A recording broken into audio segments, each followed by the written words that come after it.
I am begging you, please don't walk away from this. Okay. But we need to talk somewhere private. The ballroom glittered with crystal chandeliers and elegant guests in designer gowns and tuxedos. Lily Anderson stood near the entrance in a borrowed pale blue dress, feeling completely out of place at the charity gala her friend had convinced her to attend. At 25, she was a social worker who lived paycheck to paycheck. And this world of wealth and privilege was as foreign to her as another planet. She was about to leave when she saw him. Derek, her ex-boyfriend. The man who had cheated on her, gaslit her, and told her she would never amount to anything. He was walking toward her with a smug smile, his new girlfriend on his arm, clearly ready to gloat about his upgrade. Panic seized Lily's chest. She could not face his condescension tonight, could not bear to see the pity and triumph in his eyes. Her gaze darted around desperately and landed on a man standing alone nearby, looking bored despite his expensive suit.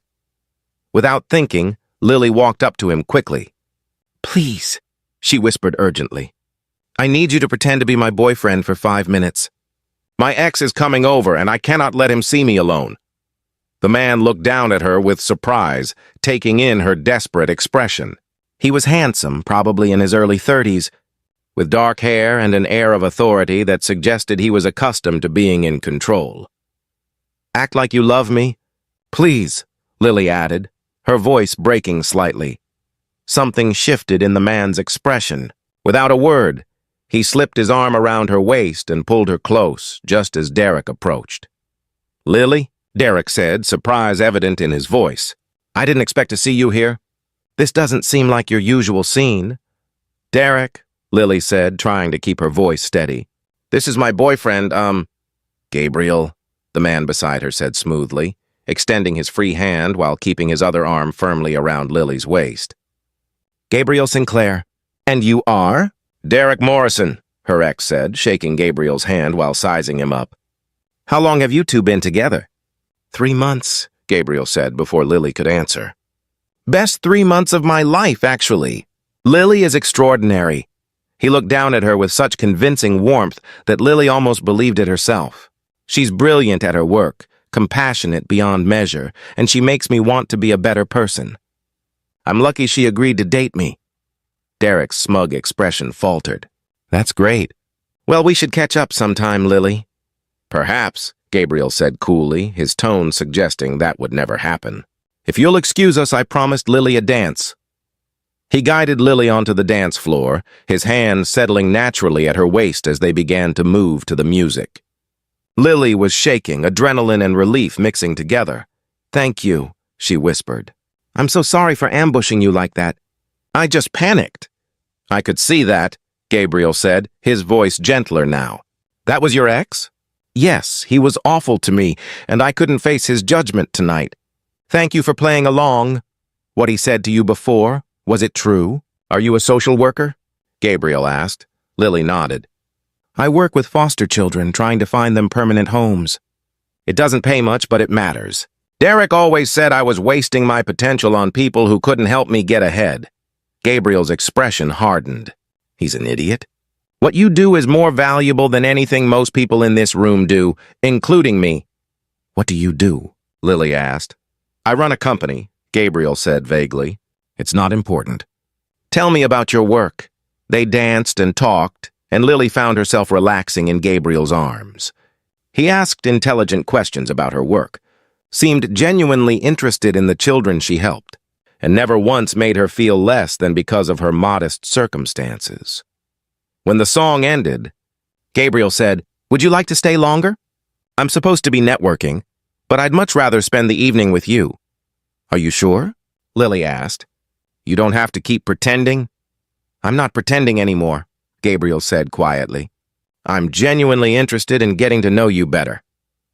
Over the next few weeks, Gabriel and Lily continued to see each other.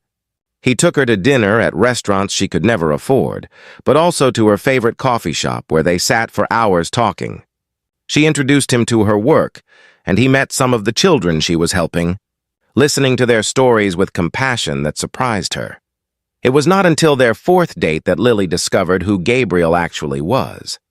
They ran into someone at a restaurant who addressed him as Mr. Sinclair and mentioned his company, Sinclair Industries. A quick phone search later revealed that Gabriel was a billionaire CEO, one of the wealthiest men in the country. "Why didn't you tell me?" Lily asked when they were alone. "Because I wanted you to know me, not my bank account," Gabriel said. "Every woman I've dated has been interested in what I have, not who I am. You asked me to pretend to love you for 5 minutes. I've spent the last month falling in love with you for real, and I didn't want my wealth to change how you saw me." "It doesn't change anything," Lily said. "I fell for the man who defended me to my ex without knowing anything about me. I fell for the person who asks about my work like it matters. I fell for you, Gabriel. Not your company or your money. Just you." Gabriel smiled, the first completely unguarded expression she had seen from him. "Then I should tell you something else.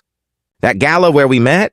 I was there because I fund it. The charity supports foster care programs. I've been a donor for years trying to give back because I was in foster care myself as a child." Lily felt tears in her eyes. "Why didn't you say something when I told you about my work?" "Because I wanted to hear your perspective without influencing it with mine," Gabriel said. "And because I wanted you to see that I valued what you did for its own sake, not because of my connection to the cause." 6 months after meeting, Gabriel proposed to Lily at another charity gala, this time with her fully aware of who he was and what he did. He got down on one knee in front of the same people who had witnessed their first dance. "You asked me to pretend to love you for 5 minutes," Gabriel said. "I want to spend the rest of my life showing you I don't have to pretend at all. You saw me as just a man who could help you in a moment of panic. I saw a woman who valued character over circumstances, who dedicated her life to helping children no one else wanted. Will you marry me?" Lily said yes through happy tears and across the ballroom. Derek watched with an expression that was no longer smug but stunned. At their wedding, Gabriel shared their story. "She needed someone to pretend for 5 minutes. I got a lifetime of real. She thought she was using me to avoid embarrassment. Instead, she gave me the most authentic relationship I've ever had. That's what happens when you ask for help from the right person at exactly the right moment. Sometimes desperation leads us to the people we were meant to find all along. And sometimes pretending to love someone teaches us what real love actually looks like." If this story touched your heart, please like, share, and subscribe for more tales of fake relationships becoming real, finding authentic love in unexpected moments, and discovering that the best partnerships start when we're brave enough to ask for help. Comment below and share about a time when something that started as pretense became genuine, or when asking a stranger for help led to something beautiful. Your story could give someone else courage to reach out when they need support.